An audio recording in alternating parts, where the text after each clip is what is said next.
Last time on the Asylum Case Studies. I hated it.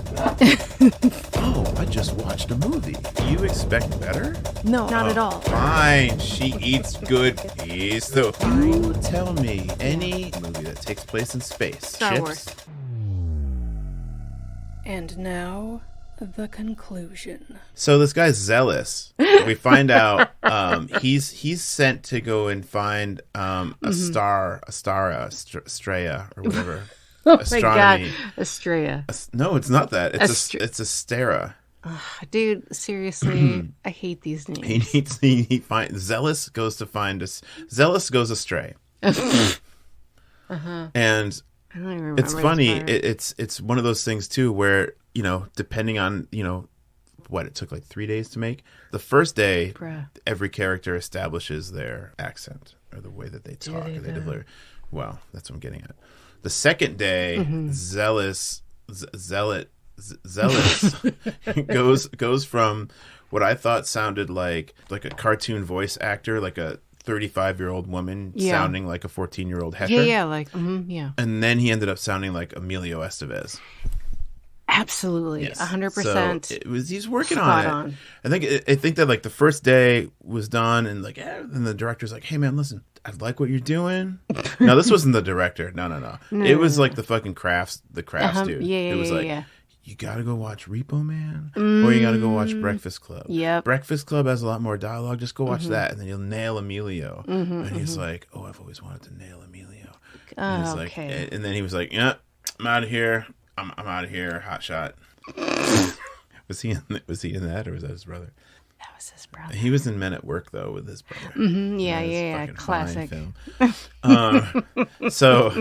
And they made it down to Haven, and then COVID. I don't know what his name is. We'll just call him COVID. I don't give a fuck. It was Corbrin. Oh, Corbrin is his first name. Yeah, that's just, I think that was just his name. Let's just call him COVID because it's bullshit name. I don't care. It's exactly that, because was it Ajax at one point says, "Corbrin, snap out of it." What's with the name Ajax? Ajax, man. It's just like the character of the fucking Warriors, man. Are you telling me in 1,200 years in the future, the name Ajax is a thing? Like she's named after cleaning products? I thought Ajax is the name from the Bible. Like some fucking Argonauts shit. Maybe. But I don't think so. What? No, well, listen, what? Look, we know they love Star Wars. Yeah. And they also like the Warriors, because Ajax was the warrior. Corbrin, however, is not a fucking thing at all ever, and it's just too hard to fucking say. And in fact, I think that it was written something differently in the script, and the first person to say it said it wrong, and they had to keep it. Yes, wait, Data. His when name is Jean-Luc Corbrin? Picard was like, "Oh, okay, Data," and everyone was like, "Oh shit, it was supposed to be Data, but he said Data, so just go with it." When you're editing this, you'll realize that you just said Jean-Luc Picard. So point taken, my dear. Hello. Data. Hello. Hi. I mispronounce everything all the time, so it's not a problem. So Haven apparently is made out of some substance called manna, which is, what'd you say, the cake of the gods? It's the food of the gods. Food of the gods. It's what rained down from the heavens. Maybe not the gods, but actual God. I feel like if it wasn't in the Bible, it was a Greek thing. I don't know, but it was manna is the name of food from the gods. Okay. I only know it as that art space. I fucking swear to God, I didn't know it was a thing. So manna, so this planet is just fucking lousy with manna. And the manna is a thing that cloaks the planet from the coalition of planets, COP, ACAB. Okay. Okay, but... No, it cloaks. That's how nobody knows it's there, because it's fucking rich with manna. Wait, is manna the same thing as the... Yeah, the crystalline entity? Yes. Yes. It's the same thing? It's all of it. They don't explain what any of it is. They kept like introducing all this new shit, and I was like, wait, is this...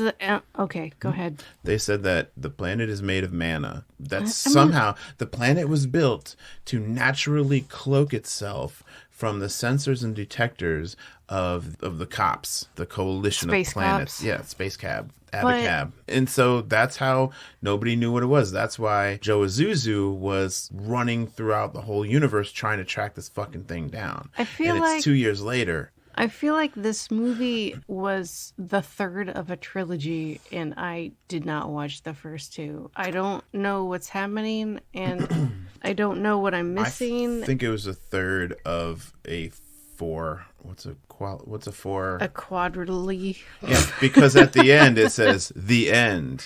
Or for now. Oh. Boop, boop, boop, boop. Yeah. You know, one of my favorite things in the whole world is a movie that is presumptuous enough to think that they will have a sequel, and there is absolutely fucking no way that they are going to make a sequel. Well, they already used up all their good titles. Battlestar Wars? Come fucking on. I mean, what? I mean, the thing is, why did they use that name? Why did they? Yeah. They weren't fooling anybody. There he is. John Barenthal. That's who he reminds me of. Who? COVID is like the budget John Barenthal. And John Barenthal is somebody that is already spoopy, right? He plays the Punisher in the TV series. Oh, I get it. No, you're not wrong at all. The synopsis might be a little bit leading. When the leader of the evil coalition threatens to destroy a rebel planet, capitalized rebel planet, for its resources, his daughter will have no choice but to join the rebel side and fight for what is right. That sounds like a movie that I can't remember. His daughter's a princess, right? Yeah. Now, I could have sworn that there were times when her father was demanding that she tell him where the rebel base was. What? That sounds familiar. I don't know. And then there was also another part where when she gets down to Haven and she's wearing some kind of locket, and she comes across this weird little exhibition of other lockets that look like that, like little weird coin things. Yeah. And Corbin is like, these are the coins that the travelers to Haven kept on them, and it tells their story. And then she takes it off and she puts it on this thing, and She puts it on an Apple Watch charger. She puts it in a fucking wireless charger, and then what appears before her eyes? I don't know if you're... I'll just explain it to you. It is basically a hologram of her mother asking for help. It was her, and it was just all white, and it was just like glitchy and stuff. Yeah, it was too. weird. I feel like I've seen it before, but I can't remember. She was asking for help, and that somebody was their only hope, or some Yeah, kind of it thing was like like, that. It was help weird. Me, COVID, you're my... Yeah. Then she was like, Estrella, I love you. Like, as if it was like meant for her and her only. It really brought the room together. It like really, nice it really nailed the fucking coffin shut. Yeah, like come fucking on. Yeah, and then that was only halfway through the fucking movie. Do you remember when we were watching it and I was like, hey, hurry up. We're only at 45 minutes of this 1 hour and 26-minute movie. And we both were like, how is that even possible? Because it seems like this has been on for 2 hours. But wait, there's more. But not really. Because there's something where they're being attacked, and then Corbin gets on the fucking intercom again and is like, attack! Get off your asses and attack! As if that means anything to anybody. No, exactly. He keeps saying how everyone on Haven is a farmer and whatever, they're tradesmen and like whatever. Yeah. They're not fighters. They're just people. But then he's like, hey, you guys get off your fucking asses and start killing people. What is your fucking problem? They say that he's the leader, but his communication skills are lacking. I will agree with you 100%. I just think he's some whack-ass bullshit. What? You know what? I don't agree with that, though. Because you don't think Corbin is whack-ass bullshit? Oh, no, he 100% is. But I would just like you to say it in a better way. Oh. Nah, he's whack-ass bullshit. Okay, I'll go with that. I mean? It's because, he was kind of forced into the role. He didn't choose the life. The life chose him. The life chose him. What? Once you commit. You can't acquit. Well, no, I was going to say, once you commit, you must commit. That's not good. No. But it's he has his convictions just like Paladin does. Right. Anyway, so is this like your 51st episode? It is my like 1 year anniversary? Yeah, it is. How do you actually. feel? I feel pretty cool about it. You don't feel like you lost a little bit of yourself? I feel like my soul is a little bit dead, but it's fine. I mean, that's what we do. This is kind of like Joel Hodgson sort of syndrome. That's fine. Am I wrong? Excuse me, I have to.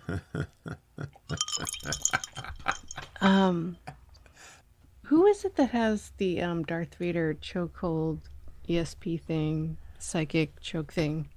Darth Vader. Yeah, I mean, aside from Darth Vader, actually in this movie. Well, wasn't it Zealous and Joe Azuzu? I don't remember Joe Azuzu having any No, powers. Zealous did, because he's like psychically gripping the throat of Astara. And right. then he stops and she just drops to the floor. Right. She drops to the floor and then immediately jumps up like she's like I'm cool. What's up? What's up? Mm-hmm. Let's do this. You want to do it again? What? That's cool. What? That's cool. What's up?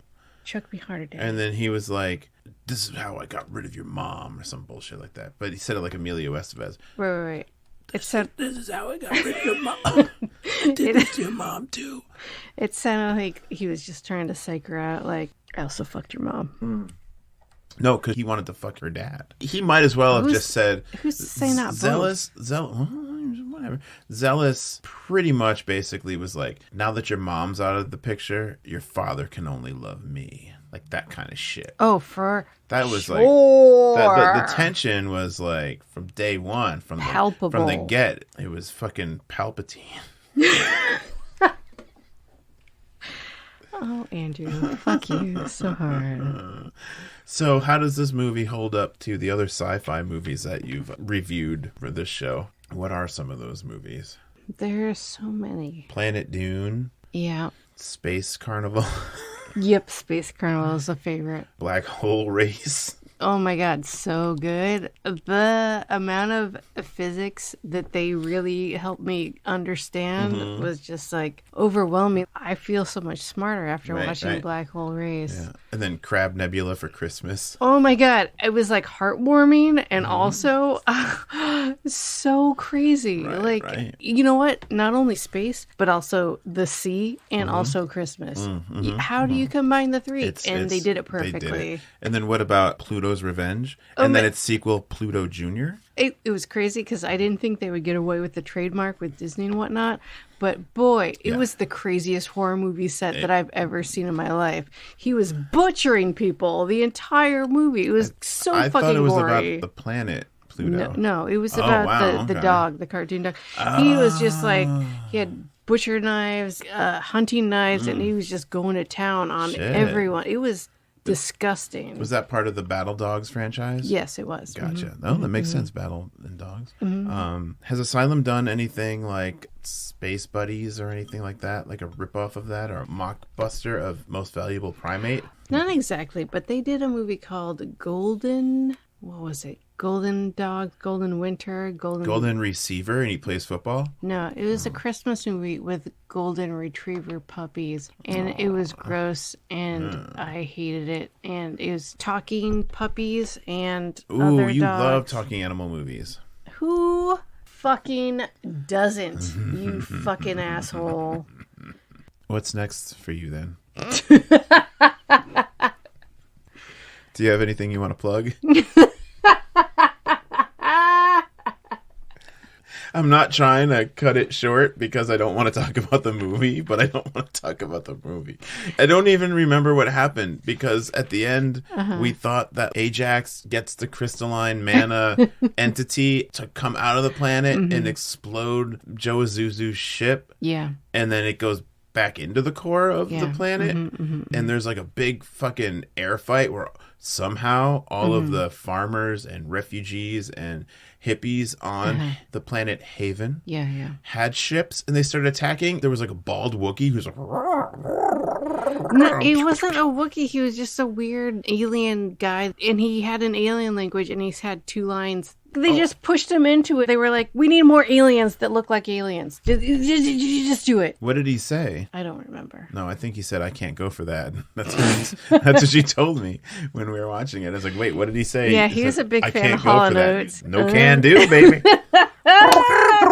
But yeah, so out of nowhere, and it was not clear whether these ships were rebel ships or if they were from the coalition of planets. I had no idea what was what's going on. Who are they shooting? I don't. What are they doing? Who is getting shot? Nobody's saying, let's go ride. As with many of these movies, we didn't know what was happening, so there was no suspense. And even if we did know what was happening, it was just like, I don't know if I even care at this point. Mm-hmm. It's also bland. It's like, here's a piece of toast. It has no topping. Isn't that exciting? So is butter a topping for toast? Yes, absolutely.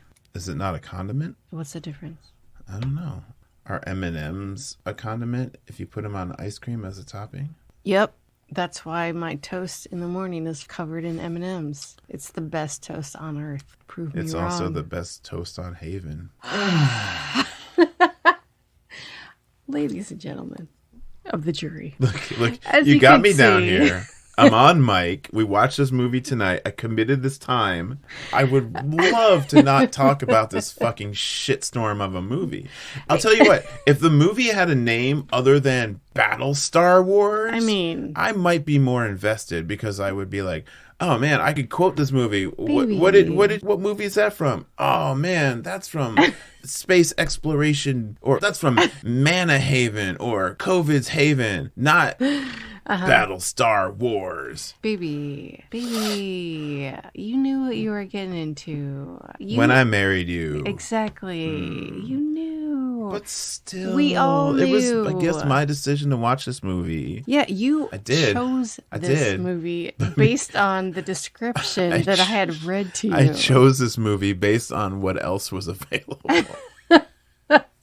Listen. Wait. Yes. Does Asylum basically own Redbox? No. Oh. They're just big fans. Ladies and gentlemen, this movie is not the worst movie I've seen from this podcast watching. However, ladies and gentlemen, it is not the best one I've seen. Maybe if I watched it again, I would get the nuance and the flavor, but... Here's the fucking thing with science fiction. Mm-hmm. It's fiction. It's stuff that doesn't exist, so you can call it whatever. Wait, what? No, I know, right? What a concept. What? But you can call anything whatever the fuck you want. Why are you going to choose Ajax and Novak? Ajax? Like what? Novak. Kind of sounds like it could be a fucking 70s TV I feel like PI. I had a teacher in junior high named Novak. I have a friend Todd named Novak. Is he named Todd or is he named Novak? Todd Novak. So if you want to look him up, I'm just gonna have his to ask address him. is. I'm just gonna have to ask him straight out how many Novaks have died at his hands in order for him to be here today. Fucking, he does not look like Techno Viking. Oh, no, he does not. I wish I had a friend named Corbin. So I could ask them, why is your name so hard to fucking say? And why would anybody create a character named that? Hey, your parents assholes? Hey, I don't want to like get on your case because I don't know your culture. Because I don't know where you're from in space. I don't know your Corvid culture. No, it's Corbin. No, that's his name, but his culture is Corvid. I don't know what you're not getting about this. He starts off and continuously through this movie as a salesman, like a pitchman for Haven. He says Haven like 20 fucking million times, but you'd think that he'd come up with like a snappy name like Heaven. Kevin. Hi. Yeah, Kevin. I'm Raven from Haven. There are so many ways you could go with that. Seventh Haven, like the TV show. Oh, with the guy who likes to look at child porn? Yeah, awesome. I'm sure Good reference, dude. Good reference, dude. Haven's Gate. Oh, please. You don't have any good ones to what you're saying. You're saying all you have is terrible, horrific trauma building things. Slayer, South of Haven. Not proving me wrong. Haven isn't too far away. Remember that song? Nope. Yeah, keep going. My Blue Haven. Oh, Havenly Dog. I'm still waiting for a good one. Oh, Havenly Dog was great. I didn't care for it. Oh no, he's filling out divorce forms right now. Grounds for divorce. You don't like Chevy Chase? You don't like Benji? You can go to fucking hell. No. Oh, yeah. His attorney is Macho Man Randy Savage. He's back from the dead. Back from the dead. Step in with Slim Jim. No, don't sign it. I got propane in my urethra. Wait, what? I don't know. Remember when he was on King of the Hill? Nope. Oh, yeah. It's fucking great. So we want to tell the story about how we met? Oh, you mean at that swingers party? Oh, yeah. I'm so glad you're going to edit that out. Because that's not at all true. We renewed our vows at the Swingers Club. Thank you. Don't be gross. Don't be gross. Don't be Terry Gross. Hi, I'm Terry Gross, and welcome to NPR. Oh, I hate it. Stop. Oh, I hate it. Oh, I hate it. Oh, I hate it. Oh, I hate it. Well, then you should not listen to the part that I recorded when you went upstairs. I will not, because you already said it was ASMR, and I fucking hate it. It was HLPR. Anyway, the helper dies at the end. She's like, I'm not programmed to do anything past this point because something.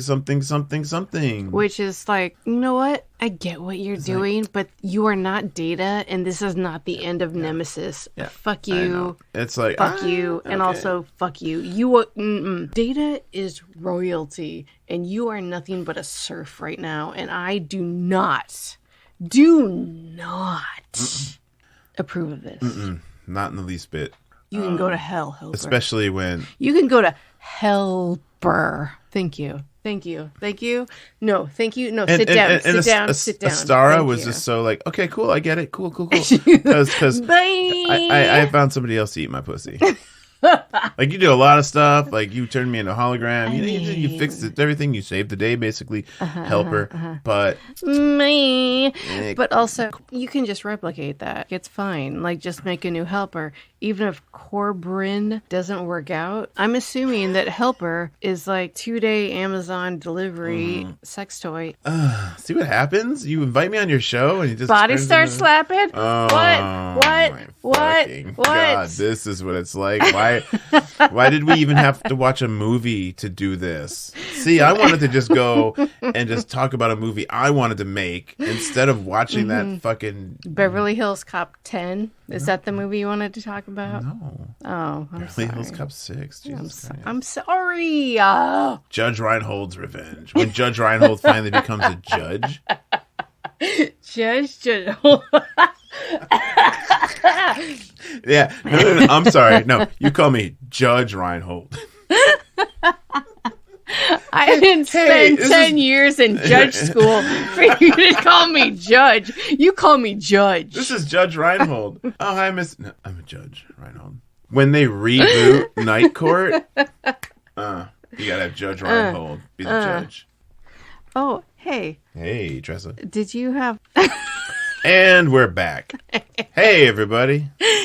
Did you have a favorite line from this movie that maybe you could just make up because you probably didn't write anything down because I watched you watch the movie? Yes, actually, I think I did. I can't go for that. That was a great line. Yeah. My favorite line, which I wrote down, was, Dad, stop! Did you have an alternate title for this? Yes. I mean, I didn't, but I'm coming up with it right now. Astera 2525. And you? I didn't. I mean, obviously, but yes, continue. The fifth smell of it. What? The fifth smell of it. Because his name was Corbin, and I just kept thinking that Bruce Willis was the fucking Corbin. No, that was stupid. No, that's good. That's stupid. I know, it's terrible. Do you have anything you want to promote? I don't know, dude. Anything? When is this going to air? Your mom. My mom's coming into town at the end of October. So we're going to hang out. We're probably going to go to Le Bouchon. October 6th, 2022, I'll be in Toronto, Canada. Critical Distance Gallery. I'll be in a group exhibition there. November 3rd at the Logan Center. I am the music director for the Lit and Luz Festival. No, that's it. I feel like we should take our time to talk about other things that your audience might enjoy. Like, what does Tressa drink? What keeps her so lively and bubbly when she is doing her shows? Oh, the answer to that, my friend, is Adderall and vodka. But I would like to promote also, I do a podcast on Monday nights live on Twitch called Late Night Legends, which also comes out on Thursdays just as audio. So if you want to listen to that, that'd be fantastic. Other than that, just keep on listening. And thank you so much for joining us this week. And hopefully we'll see you next week. Hey, goodbye, everyone. Andy, say goodbye. Yeah, good night, motherfucker. Nice. Bye. Oh, wait.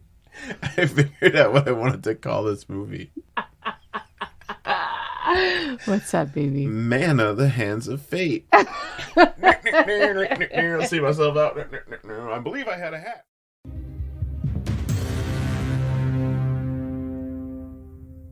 Thanks for joining us this week on The Asylum Case Studies.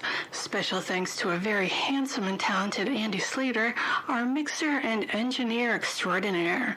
Make sure to visit us at asylumpod.com, where you can subscribe to the show in iTunes, Spotify, or wherever so you'll never miss a case study. While you're at it, if you found any bit of enjoyment in the show, we'd appreciate a rating on iTunes, or if you'd simply tell a friend about the show, that would help us out too. Unless you're going to be a dick, then no thank you. So until next time, I'm Tressa Slater, and that's my ship.